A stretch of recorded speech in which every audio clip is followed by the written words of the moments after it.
12th graders, make sure you're watching this entire video and all of my videos in their entirety. I give information not just per slide, but as I think of information as I'm going through slides, I might give snippets of things to come.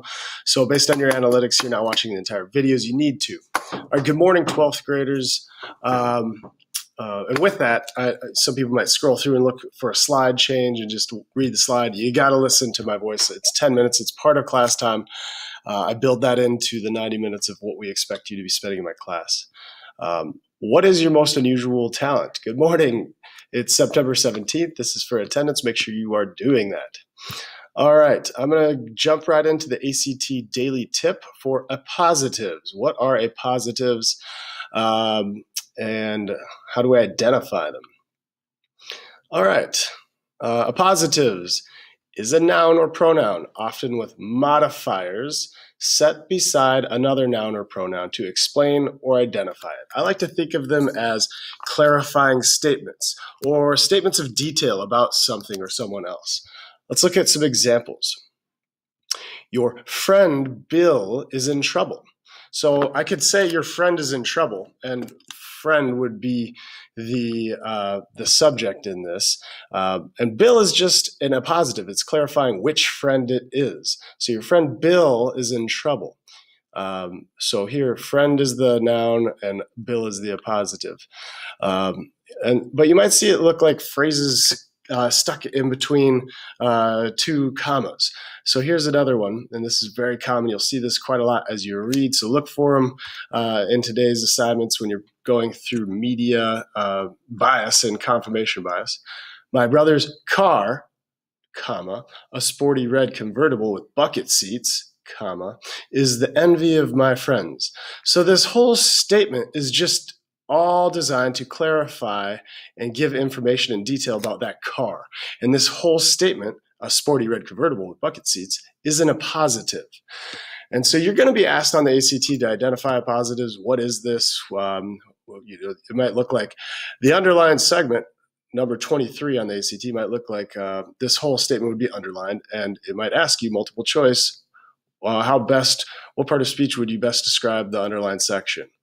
The chief surgeon, an expert in organ transplant procedures, took her nephew on a hospital tour. And you need to know that that underlined section is identified as an appositive. All right. An appositive phrase usually follows the word it explains or identifies, like we've already doing. A bold innovator, Wassily Kandinsky, is known for his colorful abstract paintings. So again, a bold innovator is the subject, Wassily Kandinsky is the subject or the noun, because Wassily Kandinsky is known for his colorful abstract paintings. And a bold innovator, it just comes before, it gives you a little more clear information about who Wassily is. A bold innovator, comma. So it serves as an introductory statement and just a little bit of information about what the subject is to come.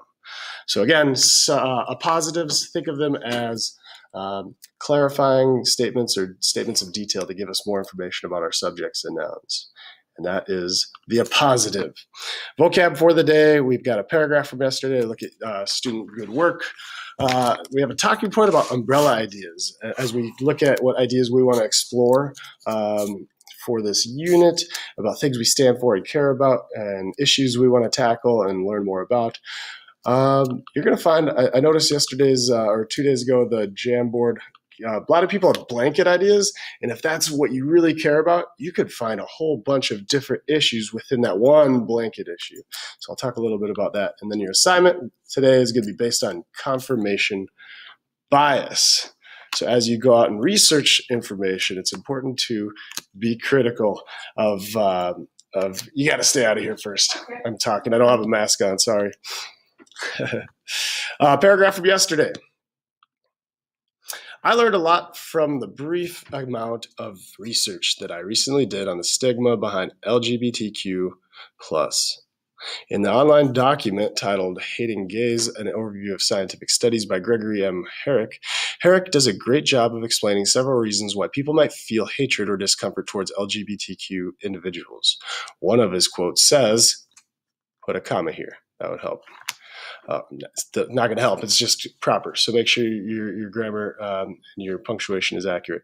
When compared to those with more favorable attitudes towards lesbians and gay men, these studies have found that persons with negative attitudes are more likely to have resided in areas where negative attitudes are the norm. I found this interesting and especially helpful because I know that a lot of people feel stigma towards being of LGBTQ+. If someone is raised in a community where such sexualities aren't allowed, but said person feels differently than a straight individual, they are more likely to stigmatize themselves, see themselves as a failure, and they will have more of a tendency to lean towards internalized and externalized homophobia. Very insightful analysis. They would also most likely feel that being LGBTQ is wrong, since they will have never been properly educated on the topic, making them feel differently than they would have if they were raised in a community where LGBTQ+ is welcomed. I think this also helps me a lot because I have several LGBTQ+ friends myself, so it is nice to be well informed to help my friends as much as I can when they are going through difficulties with their sexualities. This article also helped me by realizing that sometimes the need to be right can be outweighed by a need to educate people properly on some topics. Great writing, very thoughtful analysis. Thank you so much. Umbrella ideas. So you might be wanting to do a topic. Well, here, let me read. There's more than one issue surrounding the umbrella issue of mental health. So are there multiple issues around the umbrella issue of improving the education system. Feel free to explore multiple issues surrounding any umbrella issues you may be interested. I saw a lot of people talking about mental health, Black Lives Matter, the education system. Well, all three of those you could kind of hone down and find 5 separate issues within each of those issues. Mental health might be how the government needs to support people with mental health. You might describe how the police force needs to be trained better on how to interact with people with mental health. You might describe how the education system needs to be better prepared to support people with mental health, and many other ideas.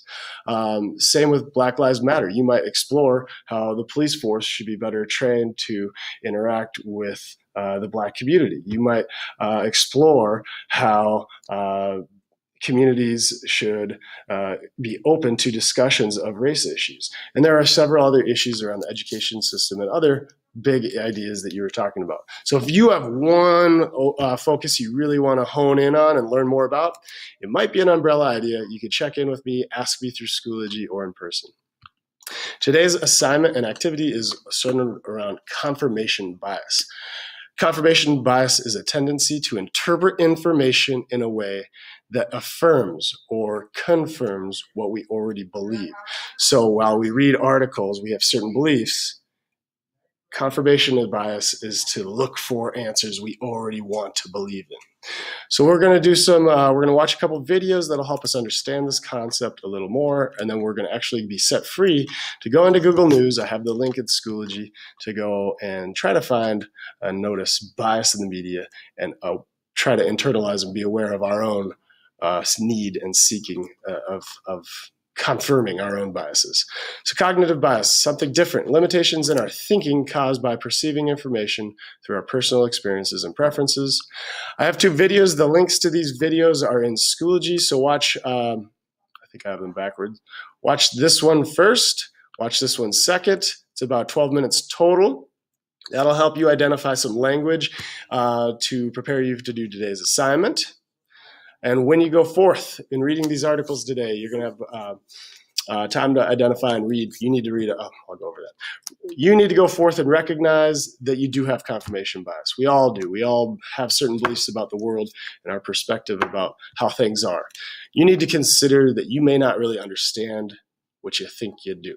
So be open and research and break down the viewpoint of those who disagree with you. So as you read through articles and you're like, I don't want to, try to be aware of what you already believe and why you might already believe those things, and hear out the voices of those that you're reading. All right, your assignment, go find bias, look for it. My task is, now that I've given you some information and some resources to understand bias and confirmation bias, that could be challenging. You know, those things existing in the world could be challenging to us as we try to become critical thinkers. Step one, follow a link that I've got in today's Google assignment. It takes you right to Google News. Google knows the ideas you've been typing. It understands the resources and the media you've been consuming. And so Google, the top articles that it's going to put out towards you are going to be likely more swayed towards ideas you're already looking for. So there's a high tendency for you to find confirmation bias as you consume media through sources like Google, who are paid by advertisers to get their articles and other products up at the top of the list. Same with Amazon. If you search for things, you find people are paying to get their products up at the top. So we need to be critical media consumers. Your task is to spend 20 minutes reading 5 of the top 10 articles. I want you to pick some at the top because those are likely placed there because of the way the economy works and where the money goes. Google knows what you want. Then identify the language that you believe reveals a bias in the author's language and writing. And using those 2 videos over here that we've already watched and the language that they help us with to identifying, naming that bias, you need to create a Google Doc or Notability where you copy and paste that language and then explain and analyze how that language expresses that author's own opinions or bias. That's it. Have a great day, 12th graders and VLA students. I'll see you tomorrow. In-person people are doing a Socratic seminar.